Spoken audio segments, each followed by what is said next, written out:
Era el 4 de septiembre del año 2025. Mientras la neblina cubría Lima como un manto gris, en las oficinas de la Dirección de Inteligencia Nacional, la DIRIN, un puñado de analistas notó algo extraño. Los servidores principales, el cerebro digital del país, respondían con un retraso casi imperceptible, un parpadeo en la pantalla, una desconexión fugaz. Parecía un fallo técnico, uno de tantos. Nadie imaginaba que estaban presenciando el primer temblor de un terremoto digital que sacudiría los cimientos de la seguridad nacional del Perú. A las 8 de la mañana, la calma se rompió. Una alerta roja iluminó las pantallas del sistema interno de la Policía Nacional.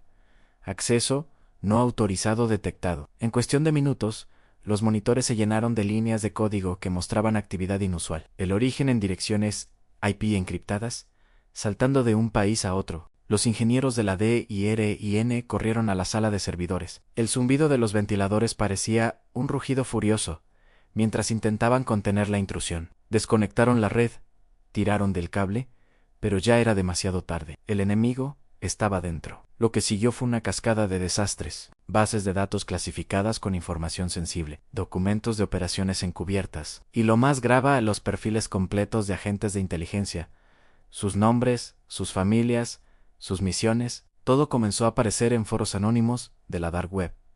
Era el peor escenario imaginable. La inteligencia del país, su sistema nervioso, había sido vulnerado desde sus entrañas. El Perú estaba digitalmente desnudo ante el mundo, y lo peor es que no sabía quién lo estaba mirando. El pánico se apoderó de las altas esferas. Horas más tarde, con el rostro desencajado, un vocero de la Policía Nacional se paró frente a las cámaras en una rueda de prensa improvisada. Sus palabras eran frías, técnicas, pero no podían ocultar la gravedad de la situación. Estamos investigando un posible ataque cibernético a los servidores de la Dirección de Inteligencia. Se han suspendido todos los servicios y se está trabajando de manera coordinada con el Ministerio Público para identificar a los responsables. El mensaje era claro: no habían sido golpeados, y fuerte. Mientras el gobierno intentaba controlar la narrativa, las redes sociales ardían. Capturas de pantalla con logotipos oficiales y extractos de documentos internos comenzaron a circular por Twitter, por Telegram, por WhatsApp. El caos era total.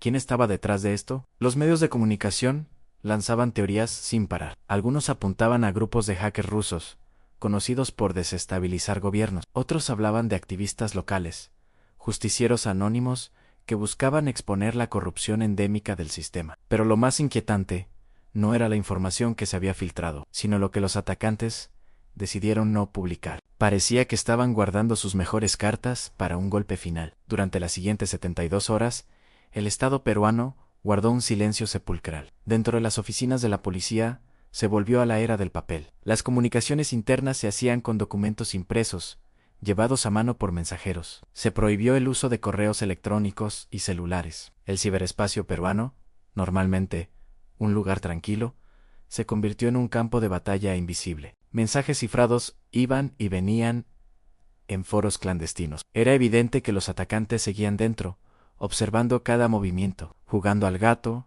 y al ratón con la seguridad del país. Expertos en ciberseguridad de todo el mundo comenzaron a analizar el ataque.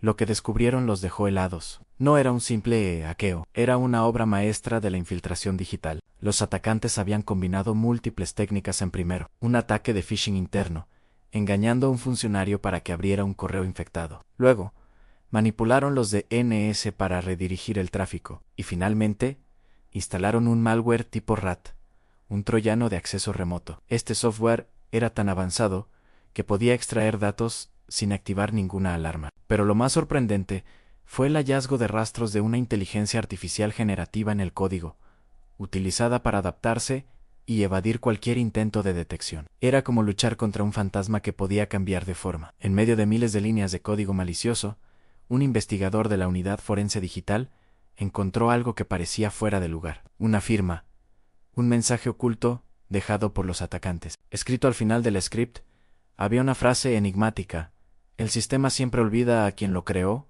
¿Qué significaba? ¿Era una burla? ¿Una clave?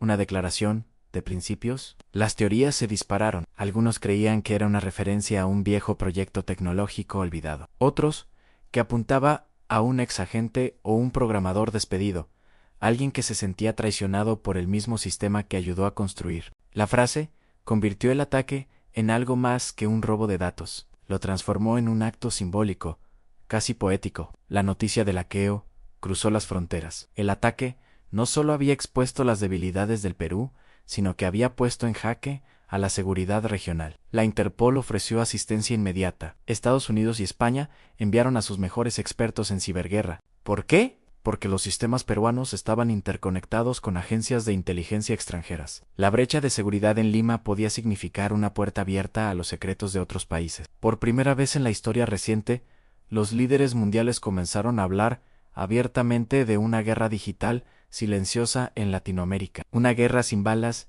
ni bombas, pero igual de devastadora. 2 semanas después del ataque, cuando el país intentaba recuperarse del golpe y la investigación parecía estancada, un periodista de investigación filtró un fragmento del informe interno de la DIRIN, aún una sola línea, pero que lo cambió todo. El informe decía: parte del ataque provino desde una conexión registrada dentro del propio edificio de la DIRIN. La revelación fue aterradora. El enemigo no solo estaba en servidores lejanos en Rusia o China, estaba en casa. El ataque había sido facilitado, o quizás ejecutado, por alguien desde adentro, en un topo, en un traidor. La pregunta que quedó flotando en el aire era más inquietante que cualquier dato robado.